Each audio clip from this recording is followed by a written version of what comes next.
Remember being a kid when your world was full of adventure, your local game store was full of wonder, and your nose was full of snacks? When the most exciting part of Christmas Day was waking up to find that game you'd been drooling over all year in your Nintendo Power issues? The first system I ever got was a Nintendo Entertainment System for my fourth Christmas.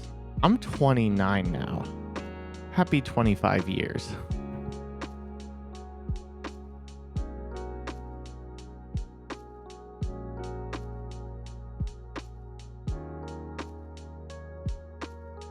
It's kind of crazy to think about how much has changed over the last 25 years in gaming. I got some facts written down here.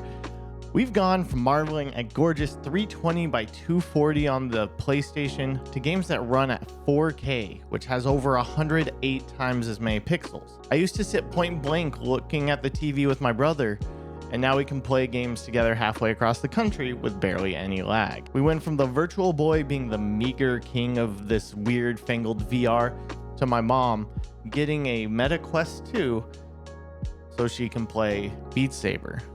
Gaming has changed, like I have, over time. But after years of progress and relationships and depressive episodes, I've come to realize that some games will ring true throughout the ages. Gems like Sonic the Hedgehog and the original Super Mario Bros. Will always be in the rotation. But some games have that magic fade and have it pass on to new generations of games. Games released after leaving home may remind me of the times I spent sitting on the floor in the spare room as a kid. So growing up, my brother and I had a limited amount of game time a day. You may ask, how much is that limited amount of time? 1 hour? 2? Nah. We had 30 minutes. That's it. So when I got Tony Hawk's Pro Skater for the original PlayStation, I loved that I was able to experience 15 runs of my favorite sport before that fucking ladybug timer cut my joy short. Over time, I came to appreciate how the game emphasized trying to flow through the levels before I promptly decided to crash through the courses like a 50-ton boulder falling onto a 2007 Kia Soul. Fast forward 20 years, and those games are still pretty good, with the 2020 remakes finally bringing the experience to modern consoles in a way that does not feel sacrilegious. But something's faded. Over time, the simple act of pressing a directional button and pressing a button felt disconnected from the tricks I used to feel so proud to be able to execute. I no longer felt that oh damn, I did it, that would come with a high score on Downhill Jam. And now I just felt rushed every time I played the game, not feeling the freedom I used to feel. Now, there wasn't really a big competitor to Tony Hawk until Skate. I remember playing the early demos of Skate in a Walmart and being super frustrated trying to just get onto a simple railing. It wasn't until giving the third game a try during college that something clicked. What I originally hated about Skate was where the old magic was. The game, while having objectives, was about learning how to get better at your own pace, skating around and using the world as a playground rather than trying to beat a high score. No longer was my escape from work deadlines to subject myself to more deadlines, but a world to explore. Skate for me captured that feeling of freedom I experienced playing Tony Hawk as a kid and merged it with a challenge that was more about me improving at my own pace than competing against the clock. A more gentle experience that expanded that magic to fill my less limited game time. One of the best parts of being born in the mid-90s means at an early age, I was introduced to the golden age of 3D platforms. Crash Bandicoot and Croc took me to lands beyond my wildest dreams. But one game ultimately stood above the rest, Super Mario 64. Now, some people may say Banjo-Kazooie. I never really played Banjo-Kazooie until I was an adult because there was a witch on the box and that was not allowed.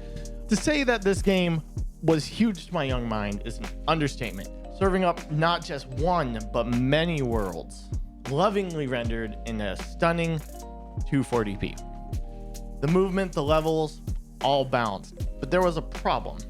Despite my love of the game, we were Sony kids.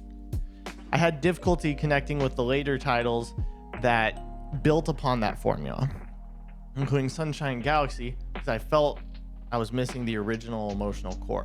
And even going back and trying to play the original, because I didn't fall in love with the specifics of the game and rather the experience, lackluster modern ports and the weird ass controller layout of the actual console have kind of made it hard for me to get back into that. Fast forward to 2023, when a independent developer called Some Humble Onion releases a game called Smushy Come Home on Switch and PC, sending me on an adorable journey in the shoes of Smushy, a little mushroom on their adventure. While the gameplay pulls more from the mobility triforce of run, glide, and climb, to me, the atmosphere made me think more of that first time visiting Peach's castle for cake. Bright, colorful, full of interesting characters, the world of Smushy is one that I have been perpetually lost in since first picking up the game.